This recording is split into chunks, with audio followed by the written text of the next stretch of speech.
আমাদের বাড়িতে এই ছোট্ট মতো একটা পেয়ারা গাছ আছে দেখো। এই ছোট্ট ছোট্ট পেয়ারা ধরেছে, বড় বড়ও ধরে কিন্তু ছোট্ট ছোট্ট এই কিছুদিন ধরেছে। ওইগুলোই ভাবছি একটু মাখা খাবো। চলো বড় বেটুকে দিয়ে একটু গাছের মধ্যে চাপাই।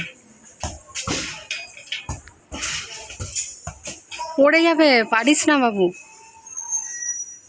এই তো সামনেই আছে, অনেকগুলো পেয়ারা ছিল, অনেকেই পেড়ে নিয়েছে, কিন্তু এই কটা পেয়ারা আছে, তা আবার ছোট ছোট অনেক। এই যে সামনে আছে, হ্যাঁ।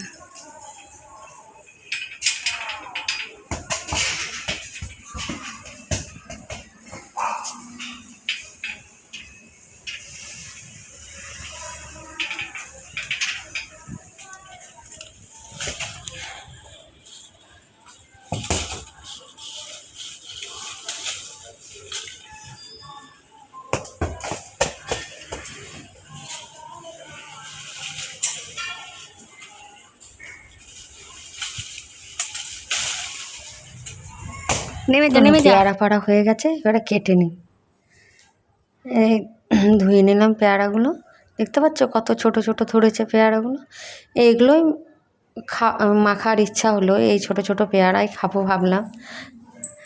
চলো মেখে নিই। এই যে ছুরি দিয়ে কেটে নিলাম ছোট্ট ছোট্ট করে।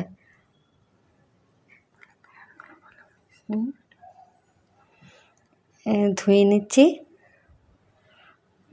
ধুয়ে নেব। ধুয়ে নেওয়ার পর আস্তে আস্তে করে লঙ্কা গুঁড়ো দিয়ে দিলাম, নুনও দিয়ে দিয়েছি, আর একটু কাসুন্দি দিয়ে দিলাম, আর একটু নুনের পরিমাণটা কম ছিল তা একটু দিয়ে দিলাম, আর একটু জিরে শুকনো কড়ায় ভেজে ওইটা গুঁড়ো করে রেখেছিলাম, ওইটাও দিয়ে দিলাম। ওইটা দিয়ে খেতে খুব ভালোই লাগে, আমরা ওই রকম করে খাই। তোমরা কেমন করে খাও কিন্তু কমেন্ট করে জানিও। আর এই ভিডিওটা যদি ভালো লেগে থাকে শেয়ার, সাবস্ক্রাইব এবং কমেন্ট করতে ভুলো না। আমার পাশে থেকো, ভালো থেকো, সুস্থ থেকো, বাই।